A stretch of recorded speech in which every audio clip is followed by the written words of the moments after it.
भारत के उत्तर और दक्षिणी भागों पर लगातार बन रहे मौसमी सिस्टमों के चलते अनुमान ये है कि कई जगहों पर बारिश होगी। लेकिन अभी भी मैं कह सकता हूँ कि जो उत्तर भारत के मैदानी इलाके हैं, हरियाणा, पंजाब, दिल्ली, राजस्थान, उत्तर प्रदेश, इन भागों में आमतौर पर नवंबर के पहले पखवाड़े में एक आध बारिश का स्पेल हो जाता है। लेकिन यहाँ पर बारिश का इंतज़ार दोस्तों अभी बना हुआ है, अभी बारिश नहीं हो रही है। हालांकि जो इस समय डब्ल्यूडी उत्तर भारत के भागों के ऊपर है और डब्ल्यूडी के प्रभाव से बना सर्कुलेशन आगे बढ़ते हुए राजस्थान, हरियाणा के आसपास के भागों पर है। इन दोनों सिस्टमों के संयुक्त प्रभाव से आप यहाँ पर देख सकते हैं कुछ बादल नज़र आ रहे हैं और यहाँ पर मॉइस्चर रहेगा। तो चूरू, गंगानगर, हनुमानगढ़ और पंजाब में अमृतसर, तरन तारण, फजिल्का, फरीदकोट से लेकर दिल्ली, एनसीआर समेत हरियाणा के उत्तरी इलाकों में कुछ स्थानों पर शाम के समय या दोपहर के बाद बादल बन सकते हैं। कहीं कहीं पर बूंदाबांदी होने की संभावना रहेगी। इस बीच पर्वतीय इलाकों में जम्मू कश्मीर और हिमाचल प्रदेश तथा उत्तराखंड के उत्तरी हिस्सों में और लद्दाख में कई जगहों पर वर्षा होने की संभावनाएं बनी हुई हैं। और साथ ही साथ एक नया बदलाव आज आपको देखने को मिल रहा है हवाओं में बदलाव के रूप में। हवाओं का रुख यहाँ पर बदल गया है। अब उत्तरी दिशा की हवाएं ये चलनी शुरू हुई हैं और ये हवाएं दोस्तों बहुत अहम रोल प्ले करेंगी उत्तर भारत के मैदानी इलाकों के मौसम को साफ करने में।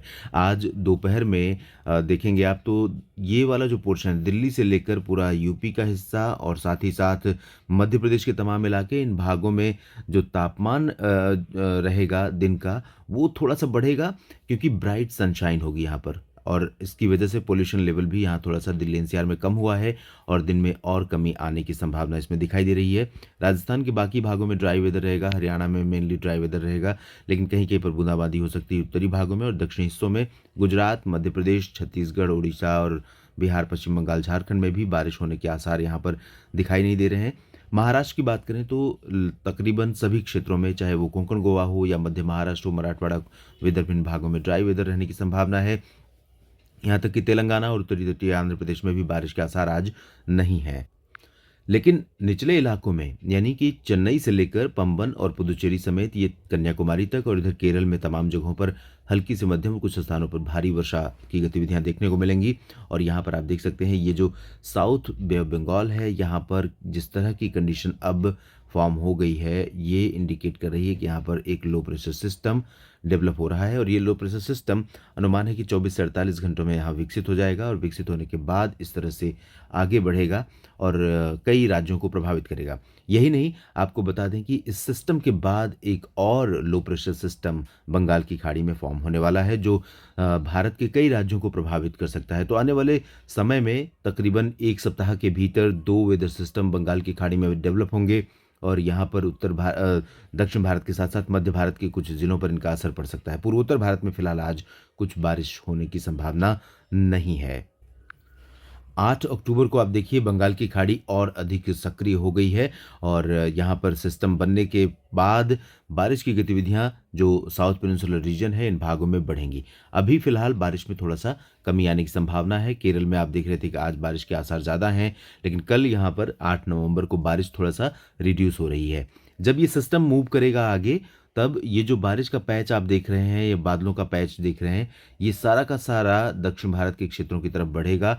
और अगर अंदरूनी भागों की तरफ ये सिस्टम आया यानी कि इस तरह से अगर इसका मूवमेंट रहा तो निश्चित तौर पर ये आगे के क्षेत्रों को और अधिक प्रभावित कर सकता है और संभवतः यहाँ पर महाराष्ट्र के कुछ इलाकों में, एडजॉइनिंग छत्तीसगढ़ और उड़ीसा के दक्षिणी भागों में ज़रूर बारिश ये सिस्टम दे सकता है। लेकिन अभी ये कहना मुश्किल है कि ये किस दिशा में जाने वाला है।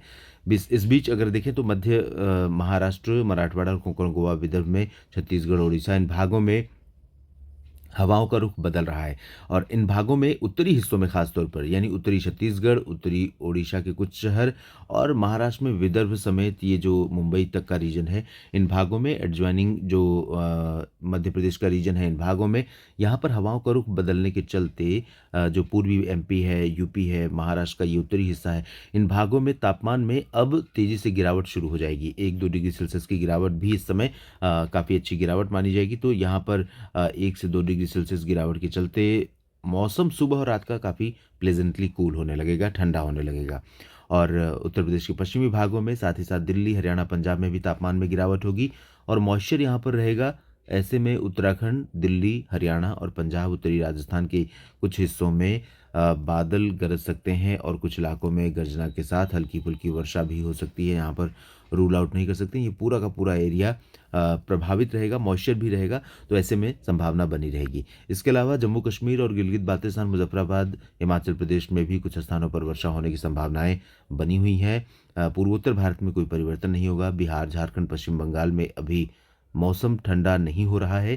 थोड़ा-सा इंतज़ार करना पड़ेगा जब ये हवाएँ पूर्वी उत्तर प्रदेश से आगे बढ़ते हुए, ये जो हवाएँ चल रही हैं, आपको दिख रही हैं, ये हवाएँ जब यहाँ से आगे बढ़ते हुए इस तरह से जाएँगी, तब यहाँ पर तापमान में गिरावट देखने को मिलेगी। बिहार, झारखंड और पश्चिम बंगाल, उड़ीसा में। तो ये स्थिति रहेगी 8 नवंबर को।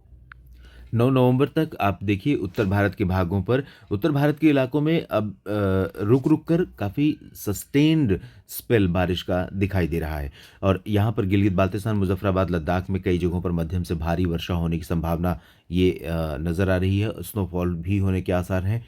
बर्फबारी के चलते कई इलाकों में जम्मू कश्मीर में ख़ास तौर पर कई सड़कें बंद हो गई हैं। हालाँकि राष्ट्रीय राजमार्ग जम्मू और श्रीनगर को जोड़ने वाला जो राष्ट्रीय राजमार्ग है, वो अभी खुला हुआ है। उस पर कोई ज़्यादा व्यवधान नहीं है, लेकिन कई सड़कों पर 4-5 इंच तक बर्फ़ जमा हो जाने के चलते रास्ते अवरुद्ध हुए हैं और अभी भी बारिश और बर्फबारी का सिलसिला जारी रहेगा। तो ये 9 नवंबर को आप देखिए लगातार। ऐसे में लगातार हो रही बर्फबारी के चलते कुछ सड़कें और बंद हो सकती हैं। यहाँ पर जो ट्रैफ़िक मूवमेंट है वो डिसरप्ट हो सकता है। लद्दाख में और हिमाचल प्रदेश, उत्तराखंड के कुछ इलाकों में वर्षा और बर्फबारी हो सकती है। इधर पंजाब के कुछ भागों में बारिश की गतिविधियां देखने को मिल सकती हैं, जिसमें अमृतसर से लेकर फ़ाज़िलका, फरीदकोट तक के हिस्से शामिल होंगे और बाकी जगहों पर हरियाणा, राजस्थान इन भागों में ड्राई वेदर रहेगा, लेकिन उत्तरी राजस्थान में कहीं-कहीं पर वर्षा हो सकती है। चूरू और हनुमानगढ़ और आसपास के भागों में, दिल्ली एनसीआर समेत बाकी जगहों पर ड्राई वेदर रहेगा। यहाँ पर उत्तरी हवाएं लगातार चलती रहेंगी, तो दिल्ली के लोगों को पोल्यूशन से यहाँ पर राहत मिलती रहेगी, ये लग रहा है 9 नवंबर के लिए भी। और उत्तर प्रदेश के भागों में लखनऊ से लेकर वाराणसी के बीच में तमाम जगहों पर तापमान में गिरावट इन्हीं हवाओं के चलते होगी। बिहार को अभी और इंतज़ार करना पड़ेगा, हालांकि 9 नवंबर से थोड़ा-सा परिवर्तन हवाओं के रुख में यहाँ पर दिखाई देगा, जिससे मौसम थोड़ा ठंडा होने लगेगा।